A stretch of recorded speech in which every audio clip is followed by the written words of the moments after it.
All right, so it's a few minutes past, so the sooner we get started, the better, I think. Just a quick points, two main points. I always like to start the presentation with you. First point, I know some of you kind of zone out at certain points in the lectures for whatever reasons, your personal reasons, not going to get into them. And that's fine, I won't take offense. However, please always keep in mind that there are certain members of the audience in the room who wish to pay attention, gharib, and who wish to follow the lecture to the end. That is their right, in as much as it is your right to zone out. So please don't be disturbing towards others. All right? So if you zone out quietly. The second point, and I really insist on making this point, has to do with your smartphones, smart tablets, not so smart devices. I put it before you as a challenge, and I always prefer to put it before you as a challenge. The lecture will be about 45 minutes. If for 45 minutes you cannot separate yourself from that device, I pity you.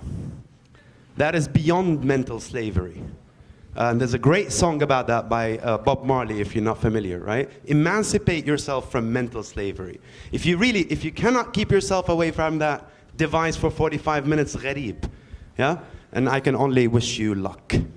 All right, so today's lecture is on the unit, or the module in CVSP 202, now that we treat it as a unit, under the title of Scholasticism, or the scholastic tradition, although perhaps my personal preference is the medieval synthesis. And I just want to make a few introductory remarks here about the aims of the lecture. So essentially what we'll be doing here today is to introduce you to some of the key defining elements or aspects of what we normally refer to as the scholastic tradition or medieval synthesis. A bit of the historical background, I hope not much of it, but I think it's very important to put these things in their historical context. And then we'll illustrate scholastic thought or medieval synthesis by reference to the three authors you're going to be dealing with, namely Ibn Rushd, Maimonides, and St. Thomas Aquinas. And already here I have to make this point, and I'll come back to it later on.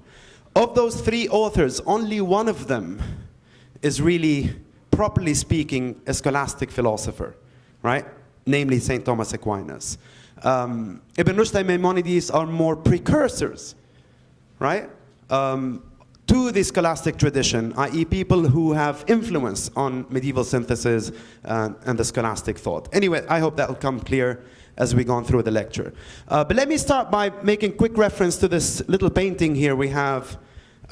This is actually 19th century, so as far as time frame is concerned, this is very much not scholasticism. All right, the scholastic era is more the medieval era, so to speak.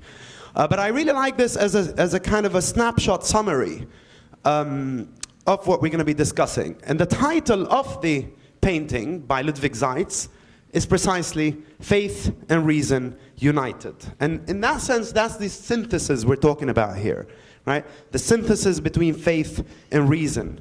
And I'm not sure how clear this painting is to you, but you know, you can check it out. In the background, so we have reason depicted on this side, we have faith depicted on that side, and behind reason, there's a man in grayscale there, sitting with a few children at his feet, and the same man on this side.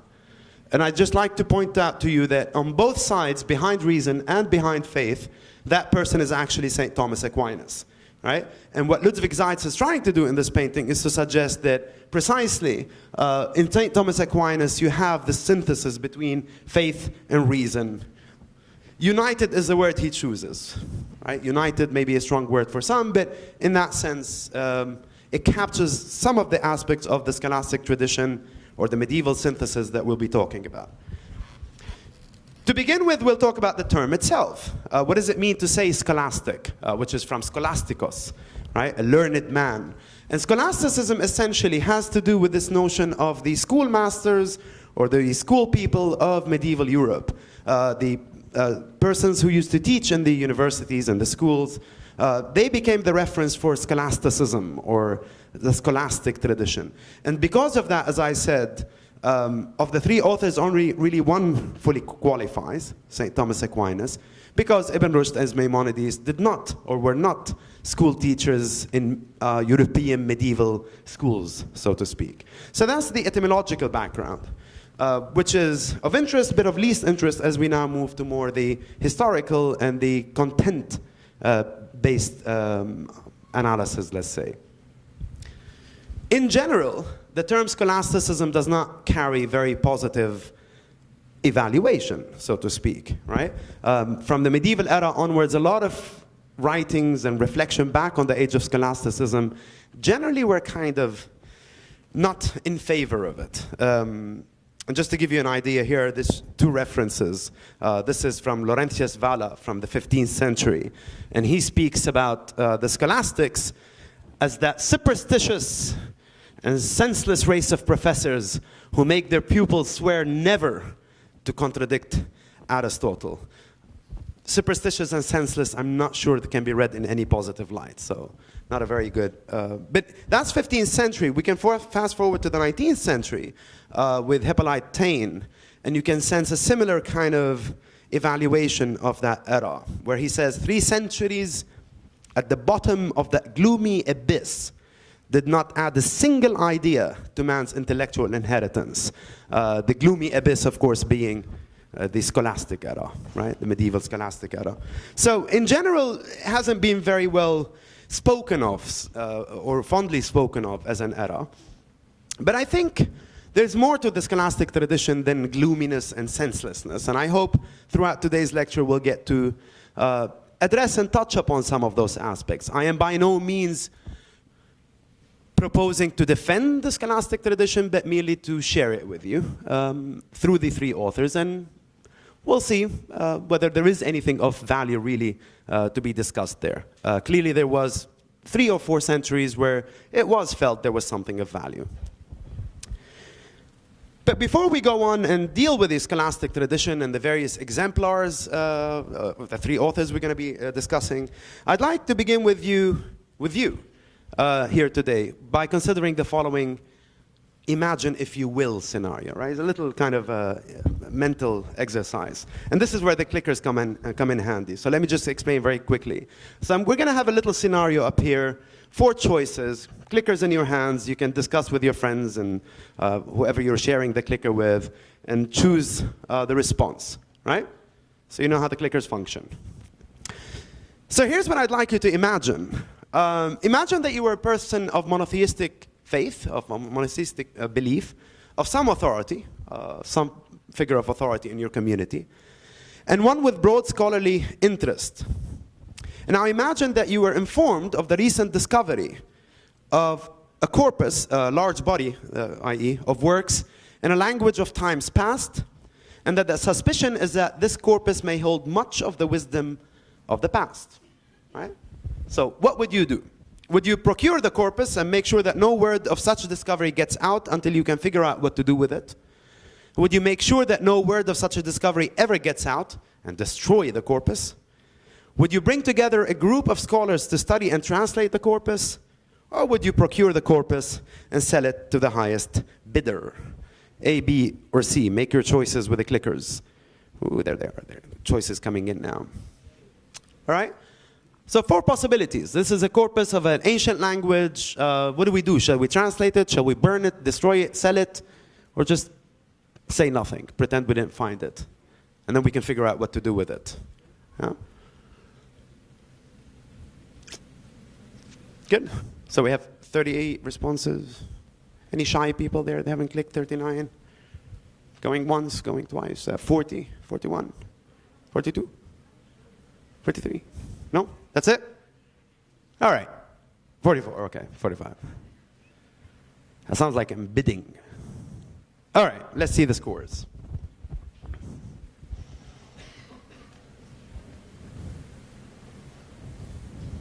No? Whoops. Where'd the poll go? Polling closed. Did you not?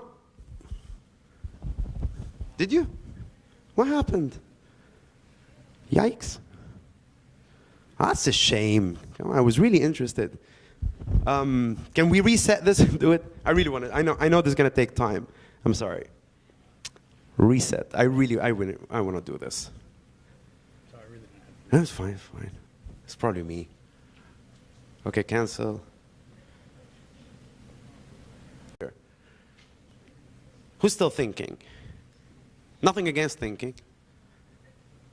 Okay? Let's see. Polling closed.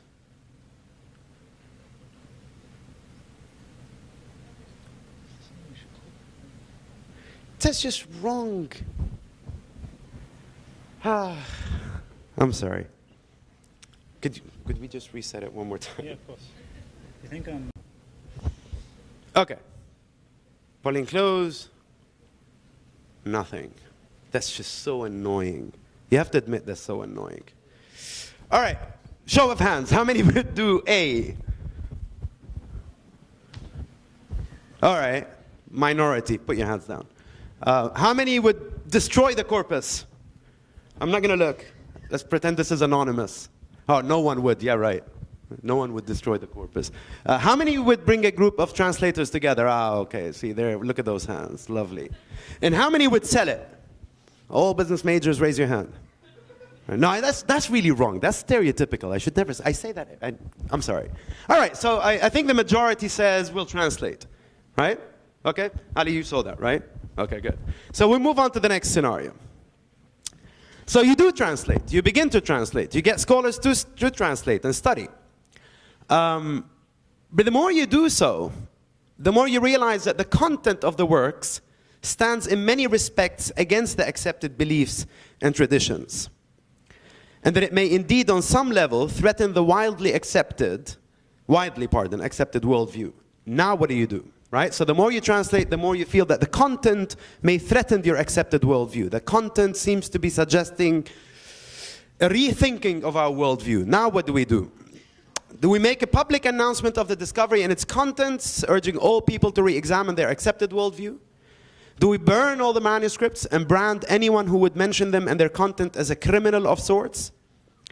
Do we continue studying further and seek out from them what may indeed be of much use? Or do we cover up the fact of their having been translated, pretend they just got discovered, and sell to the highest bidder? Right? So what do?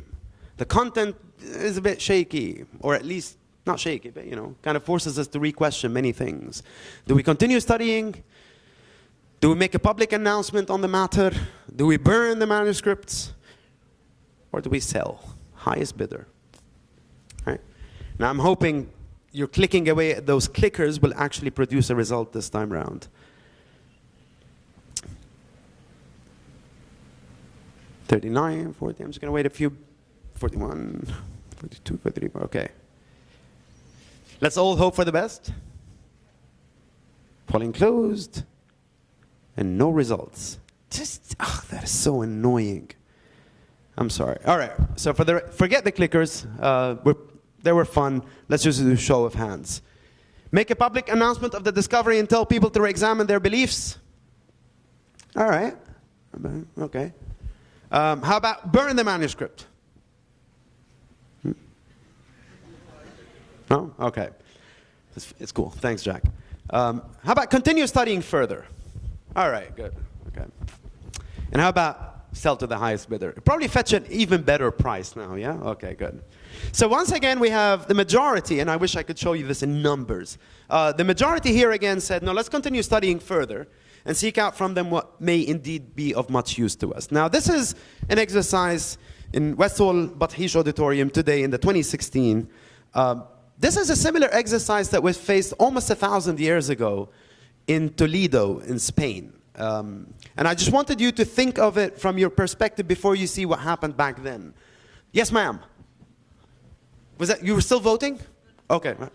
So the idea is this. Actually, in 1085, with the reconquest of the Spanish Andalus part of the Arab Islamic Empire, in one of the conquests of Toledo, King Alfonso found a fantastic library, which housed a lot of the works of Aristotle, a lot of the works of commentators on Aristotle, such as Ibn Rushd, you're going to be reading. And he made sure that that library was preserved. He made sure that no one touched that treasure in the library. And the decision was actually what you said. The decision was, let's translate, let's study, let's see what this is all about. And I have to say this, mind you, this is very important. This was a kind of a rediscovery of the works of Aristotle, because for a long time, they had kind of assumed, well, not assumed, they had kind of disconnected with that period of Greek philosophy, particularly Aristotelian philosophy. Platonic philosophy perhaps was still, to some extent, present due to Boethius, as you'll see. So this was a rediscovery of the works of Aristotle, right? And it was, again, as you today decided to translate, to study, to get a group of scholars together and study it. And even when they felt that there might be some tension going on here, they continued to study it, right? And we refer to this as the Toledo event, okay? This is the beautiful historical city of Toledo. Of course, like with all these great events, it had a ripple effect. It didn't just stay with Toledo, right? This map is courtesy of Google Maps, of course, not timely. And in some sense, of course, this isn't the path it traveled, but in some sense, this movement, this interest traveled, right? From Toledo up north towards Marseille and other areas in France, and all the way around and down to Palermo in Sicily, which was one of the greatest translation moments, if you wish. And it flourished in various areas, perhaps, as some scholars suggest, because of a certain harmonious coexistence in these areas between the three monotheistic traditions, i.e. the Judaic, Christian, and Islamic, and hence an interest in studying these kind of things. As I said, remember, in Toledo, a lot of the works were works written by Islamic thinkers, as you'll see also by certain Judaic commentators. And so this kind of movement just had a ripple effect and a rise in this, an interest in the study of these manuscripts and the works of the past, all the way down. One of the greatest, perhaps, translators and commentators, William Moerbeke, in Palermo, Sicily, who many suggest actually was an acquaintance or even a friend of St. Thomas Aquinas. Now, polling. Don't use the clickers. If you were to take a wild guess, which one of the following would you think was the main drive and engine behind the translation movement that started in Toledo, right? So that movement, which we call the Toledo event, who do you think was mostly behind that movement? The common people of Toledo, the political powers, the archbishop, or the scholars and schoolmen? Common people of Toledo, how many think they were the main drive? Yeah, haram, mattarin. Yeah? How about the political powers in Toledo? Right? How many think the political powers were the main drive for that translation movement? All right. All right. What about the Archbishop of Toledo? How many think he was behind it? Hesitant, 3, 4. The scholars and schoolmen of Toledo, of course, right? And of course, I'm sorry, no, that's wrong. It's my bad because I use the word scholars and you think, well, scholasticism, scholars, right? Actually, it was the Archbishop of Toledo. And I always put that question in there and make a point of it to say, really seriously, this notion of the religious institute versus philosophical study or scholastic, scientific interest, that's a cliche, right? I need you to keep in mind, when you talk about schools, madaris in the Arabic Islamic sense, or schools in the university sense, all of these were religious institutes. Oxford, Cambridge, Sorbonne, right? AUB. Right? Initially, these were established by the institutes. And so when you talk about schoolmasters or school teachers, you're talking about professors or teachers in an institute which is actually initiated by the institute. And I kind of give you a hint earlier on. Go away. When I showed you this. This is the Toledo Cathedral which housed the translators in the 12th century. Most of the translation, when it began in Toledo, began in the cathedral under the auspices of the archbishop of the time. Good. Now, of course, to suggest that the Toledo event or the 11th century, 12th century Andalus, Spain, where was it all started, is a bit of an oversimplification, right? So very briefly, I'm not going to go into too much details, but just to give you an idea, the interest in synthesis, the interest in trying to work philosophy and revelation together, and trying to work with reason, whatever that loose word means, and revelation together, of course, is not suddenly an event. You've already read St. Augustine. You've already seen it, I think, with both Al-Ghazali and Ikhwan al-Safa. Boethius is taken to be one of the earliest people. He was working with trying to bring together the Platonic kind of worldview with the monotheistic Christian worldview. He was actually worried that Plato's works would be lost forever because most people were moving away from Greek to Latin, and so he set himself the task of translating Plato's works. He did a great job to a large extent, and so perhaps he's one of the early moments of kind of make sure that we preserve the philosophical backdrop for the monotheistic. This is a copy of one of his most famous works, The Consolation of Philosophy. John Scotus Eriugena is a great example from Ireland. Scotus here doesn't mean Scotland. Eriugena actually means born in Ireland, or of Irish birth. And he's one of the great examples of the 9th century, particularly up in the North European area, because most education had gone to Latin as a language of education, but Ireland and that kind of northern part still preferred or still worked with the Greek. And so again, John Scotus had a great opportunity to study the Greeks. And this is one of my favorite quotes from him in reference to helping you understand the synthesis we're trying to introduce. He says, Christ wears two shoes in the world, Scripture and nature. Scripture and nature. Both are necessary to understand the Lord, and at no stage can creation be seen as a separation of things from God. Right? I'm not saying he's right, I'm not saying he's wrong, I'm saying that's what he says. Saint Anselm, to many, is taken to be perhaps the beginnings of scholastic tradition proper, as he writes his great work in which he introduces logical arguments for the discussion on God and religion and faith and etc., and using both elements from philosophy and revelation, right? Abelard, another great example, and again, I'll just move on quickly. Just one interesting thing about Abelard I like to always mention. Great thinker of the 12th century, also thinking about the synthesis between monotheistic thought and philosophy. And he has a son, and he names him Astrolabe. You know what an astrolabe is? No? It was an instrument that they used back then to kind of study the stars and measure distances and navigate. So he called his son after a scientific instrument. I'm not sure how his son felt about this, but the idea that, this isn't named after some saint or some great figure, or not even after a philosopher, but an instrument. I don't know, I just find that and it's an interesting anecdote, right? So you have there, and you'll have it online, of course, soon. There's many names you can mention. All I'm trying to say is that you cannot really simply say, oh yeah, okay, 1085, King Alfonso comes to Toledo, 12th century, we have the rediscovery of Aristotle. It's not like there was nothing and then there was something. That never works in the history of human thought. There's always a development, but perhaps the development becomes very pronounced in the 12th century, at least in the European context, because you should never forget that in the Arab-Islamic context, it was already there. In Baghdad, with Al-Kindi, with Al-Farabi, in northern Iraq, in southern Persia, that was already happening, right? But we're talking about what we're here calling the medieval European synthesis. Okay. So a quick review question. Unfortunately, no clickers. So who is featured on both sides in the background of the painting by Ludwig Seitz that we made reference to at the beginning of today's lecture? Remember, we had a little...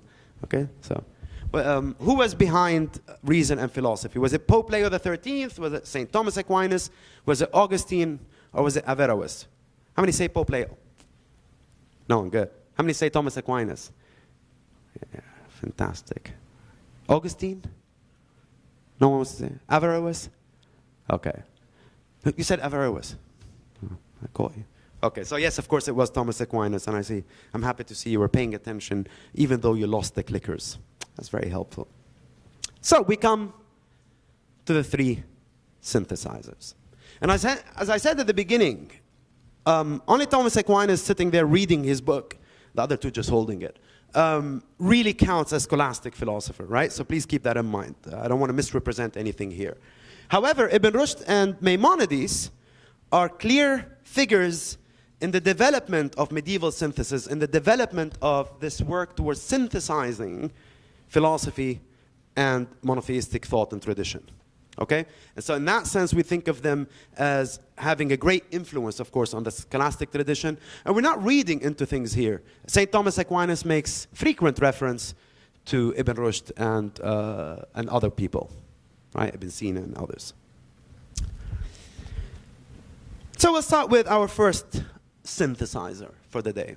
Ibn Rushd, or Averroes, as he gets to be known in the West. A very brief bio. I don't like to dwell on bio too much. So he's in what we've already referenced as, Andalusian Spain, or the Arab Islamic conquest there in that part of Spain. He was born in Cordoba. He was a great figure of the time. He's descendant from a family of jurists, of physicians, very involved in their time, and he's very accomplished. Obviously. He's actually a physician, a doctor, i.e. He's obviously a philosopher, but he's also a jurist, and I insist on you, again, to keep this in mind. He was a qadi and then a qadi qudat, right? And here we're not talking about civil law, we're talking about religious law, right? Qadi shara. And so he was a very important figure in the religious kind of arena of the time, but also, as you can see, a great philosopher. In many ways, you could think of Ibn Rushd, and by the way, the same goes for Maimonides, as you'll see, as embodying the very synthesis itself, right? Not simply speaking about it, but the fact that he himself is a jurist, is a philosopher, is one of the greatest commentators on the works of Aristotle, is himself a doctor, that kind of embodies what we mean here by the medieval synthesis. Okay? For whatever reason, there's many stories. At one point, he seems to have fallen from grace and exiled. And he died in exile. And then he was returned later, after his death, obviously, and buried in Cordoba. Brief bio. We're more interested in the work itself. So you're going to be reading selections from his work, the title of which in Arabic is Kitab Fasl al-Maqal وتقرير ما بين الشريعة والحكمة من اتصال. Right? So it's the decisive treatise determining the nature of the connection, that's how it's usually translated, determining the nature of the connection between philosophy and religion. Or in I think the selections you have from George Hourani, it's on the harmony of philosophy and religion. Okay? But please note that the Arabic actually doesn't use philosophy and religion. It uses al-hikmah wa-sharia. Right? And it's very important to make that note, because throughout the text, he makes reference to Sharia, to religious law, and the translation he uses the term law. So whenever you read the word law, remember, this is not civic law, right? This is not, I don't know, international law. This is law as he understands it as a qadi. Okay? And so in this text, which I'm going to look at a small illustration from as regards the medieval synthesis, the main question he's proposing is, as the title suggests, what is the nature of the connection, if there is a connection? What is the nature of the connection between philosophy and religion, or hikmah and sharia? Okay? And so he proposes this hypothetical at the very beginning. Hypothetical as in if, either, he says in Arabic. Either. If, he says, the activity of philosophy is nothing more than the study of existing beings and reflection upon them as indications of the artisan, and if the law has encouraged and urged reflection on beings, again, law here means religious law, then it is clear that what this name signifies, i.e. philosophy, is either obligatory or recommended by law. Right? So he sets up the hypothetically he's going to investigate. If we can show that philosophy is this, and if we can show, more importantly, that religious law has encouraged and urged what we're saying philosophy is, then essentially we can lead to the conclusion that religious law either encourages or obliges the study of philosophy. Good? That's what he wants to set out here. Because right from the beginning, if you can show me that 2 is false, i.e. if you can show that it is not true that the law has encouraged and urged reflection on being, then stop there, khalas. Right? End of argument. So how does he propose to do this? Or how does he proceed to do this, actually? Does the law urge reflection upon being? And according to Ibn Rushd, most certainly. And not because I, Ibn Rushd, say so, but because God says so. right? And so he gives examples, he gives direct references from the Holy Quran to show that we are called upon by God to think, to reflect, to use our reason, right? So these are just two examples he uses. The verse, reflect, you have vision, and the verse, have they not studied the kingdom of the heavens and the earth and whatever things God has created? In reference to the first verse, he says this is clear evidence for obligation, right? Amr, reflect, imperative. Whereas the second is textual evidence for encouragement, right? Have they not studied, right? But again, he says where you have textual evidence for obligation and textual evidence for encouragement, then the obligation is the overriding principle, right? So you look at that as the higher requirement. How can, or rather, what does it mean to say that God has urged us and perhaps called upon us imperatively to reflect? Well, what is reflection, right? He says reflection is nothing more than inference and drawing out the unknown from the known. Okay? And since this reflection is reasoning, or at any rate done by reasoning, therefore, and therefore means logical conclusion, we are under an obligation to carry our study of beings by intellectual reasoning, right? So you see the flow of the argument slowly, right? Does God urge me to reflect upon beings? Yes, textual evidence. What does that mean? Reflection means this, reasoning, and therefore I am under obligation to carry out study of beings by intellectual reasoning. So note the synthesis. He starts by religious reference. He starts by quotations of certain ayat from the Holy Quran, and now he's moving towards kind of bringing in philosophy as an obligation using a religious argument or grounding it in a religious argument. And this is very important.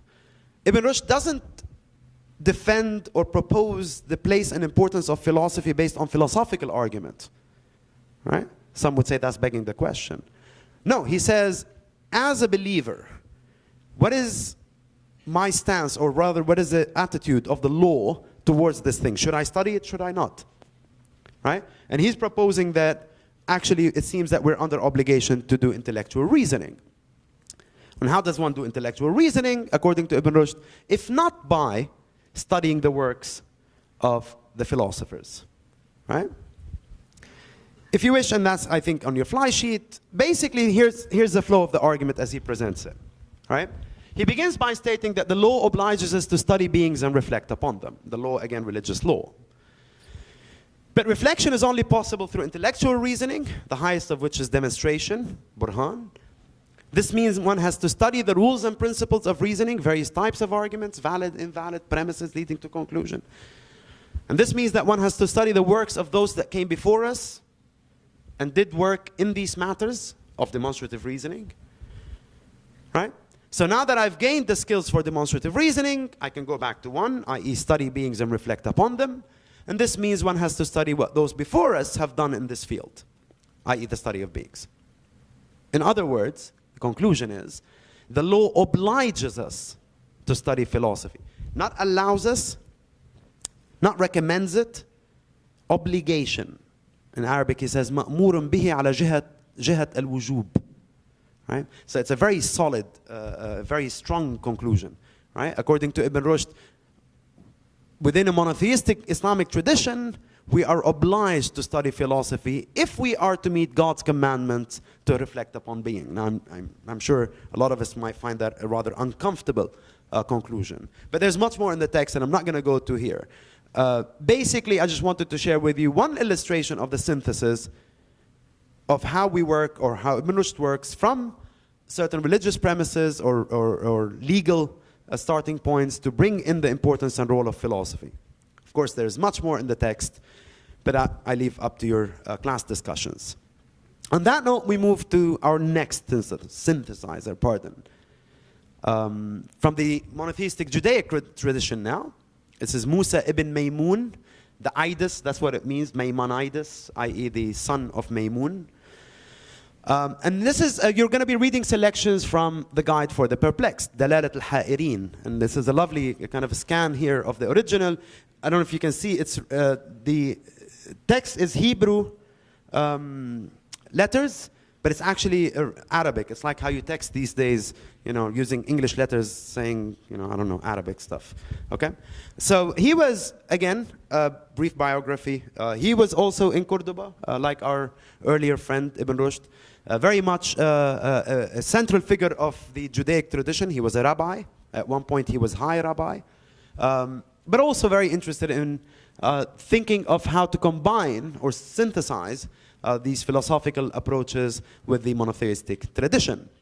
At one point, again, it's not clear whether he chose it or for some reason he was exiled, so a bit like Ibn Rushd, but most commentators say he was almost self-exile.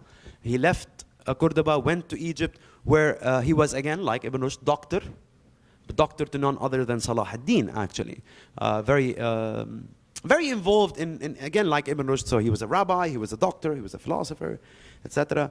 And like Ibn Rushd, he died eventually. I think we all die eventually, I think. Good. Again, with any biographies, I ask you to go and dig further if you're very interested with these characters. We're more interested in the content of these works as illustrations of synthesis.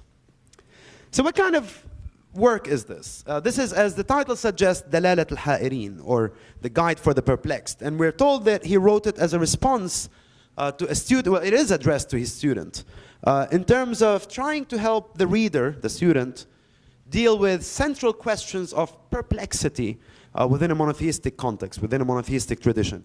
For instance, and this is a big chunk of your readings, and the second part of your readings, the attributes and names of God, right?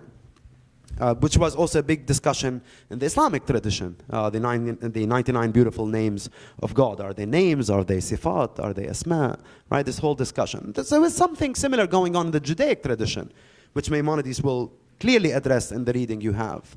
How do we understand when we say that God is X? God is Rahman, right? God is everywhere. Right? Augustine, if you remember in the Confession, is also just trying to grapple with similar questions. What does it mean to speak about God? What can I speak? What can I say when I speak of God? Right? And so this is essentially the point that he's addressing in this selection you have. And so he begins by a very philosophical discussion in the first part, which leads then to enlighten the theological discussion in the second part. What I mean by that is he'll start from philosophy, particularly Aristotelian philosophy, and present to us a discussion on what does it mean to define something, right? What does it normally mean to say, this is a chair? What does that even mean, right? What are we talking about? Or this is a human being. What does that mean? And so he goes through a philosophical discussion of the various ways of definition, which are usually counted as five ways of definition. And he says, let's examine these 5 ways of philosophical definition and see if any of them would apply to our understanding of God. And in that way, then we can understand God, or at least what we mean when we say God. Right? Augustine's, what then do I love when I love God? The first premise, or the central premise in this discussion, however, is the following. That in a monotheistic discussion, before we even speak about how to speak about God, he says there cannot be any belief in the unity of God, Tawheed, except by admitting that he is one simple substance without any composition or plurality of elements. Is that statement clear what that means? Right? To say that God is one is to say that he's simple substance. What does that simplicity mean here? That it's not compound. Good? That it's not made up of parts. And I don't think anyone within a monotheistic tradition or talking about monotheistic tradition would want to say, no, God is compound. He's made up of parts. Then that's not God then. Right? God is simple unity. And you'll see this is a very important premise. If God is simple unity, what does it mean to speak about God? What does it mean to define God? Right? So as I said, there are 5 ways of definition, in the, at least in the philosophical tradition, being explored here. The first approach to definition, is by, or rather description is by direct definition of the essence, i.e. explanation of a name containing the true essence of the object. Does that make any sense? That wasn't very helpful, was it? In other words, is to say that, well, you know, what is a human being? And if you know any human beings? How do you define human being? Pardon? Homo sapien? Okay. Yes. Homo sapien. Do you know what sapiens means? No. Good. Sapien means discerning or questioning or inquisitive. Right? So Homo sapien is a species of homos, i.e. human, that is questioning, that is discerning, that raises questions, if you wish. Inquisitive. Right? So that's a reference to some capacity we have, what Aristotle calls the rational animal. Right? If I say, but that's we'll come back to later, but essentially a human being is an animal that is mortal. Right? So that's by reference to the essence. Does that make sense? I'll assume the silence means yes. Right? All agree that this kind of description cannot be given to God. On what basis? If I say that the human is a mortal animal, what that means is that mortality, the attribute of mortality, precedes humanity, and humanity gains that attribute. Does that even make sense? Right? If I say that chair is blue, what has to exist first? Blue. For me to be able to attach the attribute blue to the chair, blue has to be independent, preceding the chair. Right? So if I say God exists, what am I saying? Existence precedes, who wants to say that? Yeah? It would mean that something precedes God, in this case existence. But in monotheism, nothing precedes God. Right? So this kind of definition, he says, no, won't work. Right? Because there are no previous causes to his existence by which he could be defined. Does that make sense? Okay. There's another way of this description. It's by part of the definition. So now we go to the Homo sapiens, right? You go to, well, the human is a rational animal. So I'm looking at rationality as one defining element. Okay? So it's part of the definition. Could I use something like this about God and say, well, God is, you know, Rahman in that kind of partial. That's part of what God is. Would that make sense? Why not, Ali?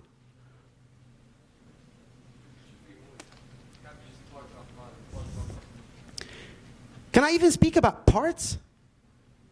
Right? And this is the main key. Right? The idea is, how can I partition when speaking about the simple unity? Right? That's why he said the most important premise is simple unity. God is one in the absolute sense of unity. And so to say that, yes, I can speak about humans as partly animal, partly rational, partly strange, right? But what does it mean to speak about partly something about God? Doesn't make sense, right? There's no partitioning. So he says, all agree that this kind of description is inappropriate, for if we were to speak of portion of his essence, we should consider his essence to be compound. But our premise was, it's not compound. Cannot be compound. Good? And so on and so forth. He goes through the third, the fourth, and fifth way of description. I'm not going to go through details. Again, that's in your readings, up to your class discussions. I'll just cruise them. The basic idea here, what he wants to get to, and this is the reference within, as I said, the discussion on synthesis, on bringing together aspects of philosophy and monotheism, Aristotelian philosophy to be particular, is found in that paragraph, this understanding of synthesis. He says, in short, it is necessary to demonstrate by proof, and the moment I say by proof, I mean logical, that nothing can be predicated of God that implies any of the following four things. Corporeality, i.e. physical existence, emotion or change, non-existence. In this respect, our knowledge of God is aided by the study of natural science. That's the synthesis.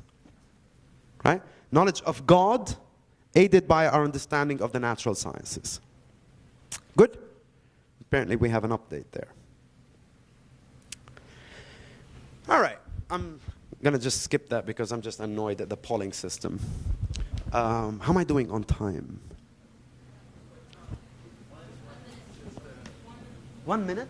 Really? Like 60 whole seconds? Wow, that's phenomenal. As per always, I do the man injustice. I always get to him in the last few minutes. So we'll close with our third synthesizer, very quickly, Thomas Aquinas. And again, I point your attention here to content, but also to method. Right? The method he uses is perhaps, as I said earlier, he's really the great exemplar of the scholastic tradition in the readings of the three authors you have. He is a school teacher, he's a schoolmaster, he's a medieval European who adopts Greek philosophical traditions and systems and ideas and approaches to addressing monotheistic questions. And in the second selection, you're reading 2 selections from him, these are the 3 questions he's going to pose, right? Is God's existence self-evident? Can we even demonstrate God's existence? And does God exist? And the 3 questions for him are at best addressed through a clear, systematic approach using the tools of the classical philosophical tradition we've been mentioning, particularly Aristotle, but he's also, as I said, very well read when it comes to Ibn Rushd and even Ibn Sina. The approach, very briefly, just so I put it before you so when you encounter it in the text, it doesn't throw you off. Each of the 3 questions is begun by Aquinas by raising a number of objections. Please note, these are not Aquinas' objections. Right? These are the objections he's going to respond to. In other words, his method, which is a great example of the scholastic method, is to put down the antithesis, what the others are saying on this question. Right? Then he replies by showing what's wrong with what they're saying, and he proposes his thesis. Okay? Very meticulous, very Shimanti illogique tak tak. If you're not familiar with that, it's from one of the great plays by Ziad Rahbani. I'm sorry about the time that always kind of runs out at the end, but I would like to close with just this. This is from a work called actually Aristotle's Children by Richard Bernstein. And as I said at the beginning, the general attitude towards scholasticism is usually not a positive one. But I hope in the course of today's presentation we've managed to highlight not an evaluation, but what is it? What are these guys trying to do? Essentially, they're trying to use philosophical tools to help enlighten and perhaps support and strengthen their monotheistic worldview.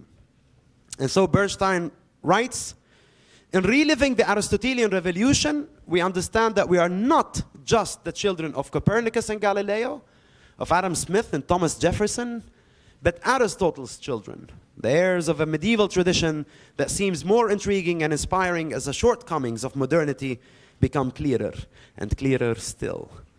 Of course, most of us would not return to the Middle Ages if we could. Few people today would embrace the assumptions and conclusions of the medieval scholastics. But the Aristotelians' quest for meaning is also ours. And we have much to learn from their vision of a science infused by ethics and a religion unafraid of reason. A religion unafraid of reason. In this little known but formative chapter of our history, we may detect hints of a more humane and integrated global future. Thank you for your attention.